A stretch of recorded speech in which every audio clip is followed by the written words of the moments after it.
Do you have a paranormal encounter you'd like to share with us? Send us an email with your story for a chance of it being featured on Weird World. Some spirits are attached to a location due to specific experiences from their lifetime. Here are 2 accounts of location-based spirits for different reasons. The first was told to a Weird World viewer who has sent it to us with changed names. In the autumn of 1971, Sir Simon and Jane Maitland and their daughter Susan, aged 4, moved into a flat in Chestergate, Regent's Park. Sir Simon worked in time and motion studies, and his wife Jane had just given up her beautician's business on London's Baker Street. Nothing unusual happened until they had lived there for just over a year. Then one night, in the winter of 1972, Sir Simon went as always up to the nursery floor to say goodnight to Susan, offering, as he always did, to tuck her in. However, his young daughter told him that the lovely lady with the Cinderella dress and slippers had already tucked her in. That very same evening, when Jane had brought up the supper trays from the kitchen, she had seen the ghost of a woman in Edwardian clothes coming down from the nursery floor. The woman didn't interact with Jane, but was making gesturing movements as if talking to herself in an exaggerated manner. Jane watched as the woman went to stand at the twin doors to the drawing room, by then no longer talking. The woman leaned forward with one hand on a door panel, peering through the crack between the doors. After a few more moments, the woman walked through the doors out of sight. Jane later said that she wasn't particularly frightened, just puzzled. But she did decide that she and Simon would be eating in the living room instead. She didn't tell him about the apparition, but explained that she often preferred to use the sitting room, as it faced west and got the last of the winter sun. Neither did Jane's husband tell her about what Susan had observed of the lady wearing the Cinderella dress. The apparition of the woman was to regularly appear and always spoke kindly to Susan at her bedtime. Susan began to readily tell Jane about these visitations and was clearly not fearful of the ghost. Jane also continued to see the woman going through the same movements as on that first night. The woman would walk downstairs, gesticulating and talking to herself, then would stop to listen at the drawing room doors before vanishing through them. These nightly sightings continued for some weeks. They were also marked by the odour of the spirit's perfume.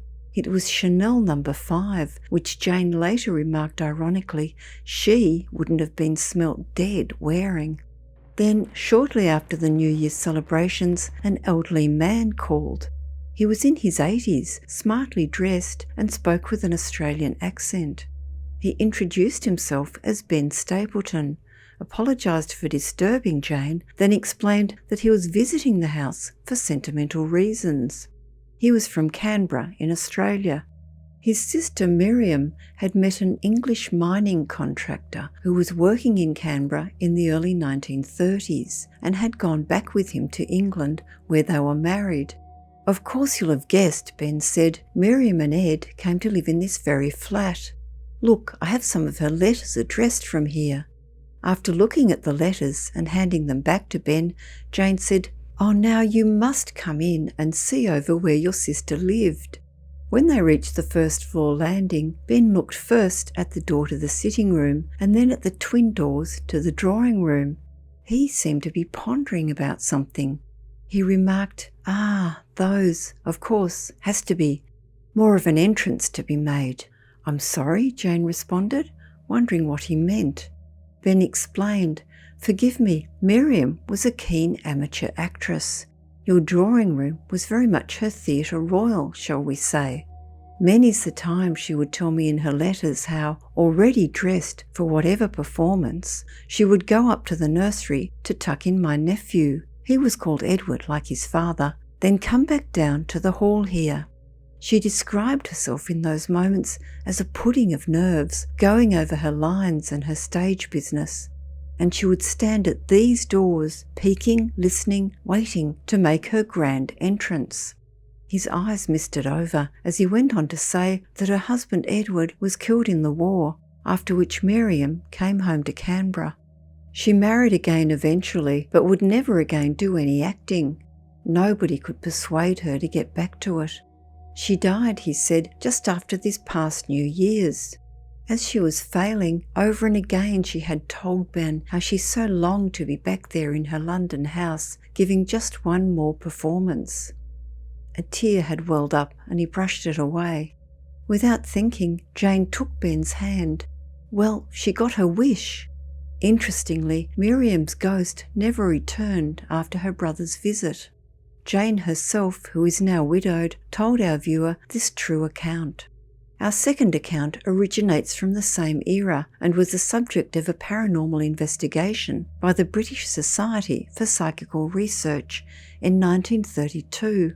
It had been reported to them that 1 year before that, a chimney sweep named Samuel Bull had passed away at his tiny cottage in the Wiltshire village of Ramsbury in England. The unfortunate man had succumbed to what was known as sooty lung disease, almost certainly an occupational affliction which seemed to be just accepted at that time. Soon after his departure, Samuel's widow Mary Jane, who was living with her adult grandson James, became ill and was confined to bed. The Bull's daughter, a Mrs. Edwards, along with her husband and 5 children, moved in to take care of her. This rendered the small cottage way too crowded for comfort, particularly as parts of it were too damp to inhabit. However, the family's attempts to find larger and safer accommodation were unsuccessful. Not only was the large family concerned about their living conditions, but apparently Samuel's spirit was also worried about it. His grandchildren started to become increasingly anxious about an invisible presence they sensed outside their bedroom door, and 8 months after Samuel's passing were heard to scream as they observed their grandfather climbing up the stairs and walking through the closed door to his room. It was only Mary Jane who expressed no surprise, as she had seen the apparition of her husband many times since his funeral. Samuel continued to be frequently seen over the next few months, sometimes by the whole family together, and could appear at any time of the day or night. At first terrified and grief-stricken by the sight, family members became used to his sometimes lengthy appearances, which on one occasion lasted on and off over several hours. It was noted in the Society's research that he could only be seen at night if there were candles burning. He would repeatedly ascend the stairs to stand by his sick wife's bed, often lovingly placing his hand, which she described as firm but cold, on her brow. On one occasion he addressed her as Jane. Samuel's spectre was seen not to glide but walk, and appeared solid. He was always dressed as he would have been in the evenings after work, and it was observed that his facial expression was one of sadness, as if concerned at seeing his loved ones living in such difficult circumstances. However, the family noticed that during his last 2 appearances, Samuel's demeanour had changed considerably, and he seemed much happier. This was interpreted as reflecting the fact that by then council housing, and therefore much improved living conditions, had been organised for the family. Samuel's ghost then also became brighter and more luminous. In case these hauntings were perceived as a ploy for the family to gain suitable housing, their vicar testified to the investigators that they were truthful people of good faith and not involved in any kind of spiritualism. When asked whether any members of the family had ever had any psychical experiences, Mrs. Edwards said that her father, the ghost Samuel Bull, had had a premonition of the passing of one of his sons. The young man had died as a prisoner of war at Mons in the First World War. When the local district authorities finally moved the family to a newer, bigger house, Samuel seemed satisfied with the outcome. His ghost did not follow them and was never seen again.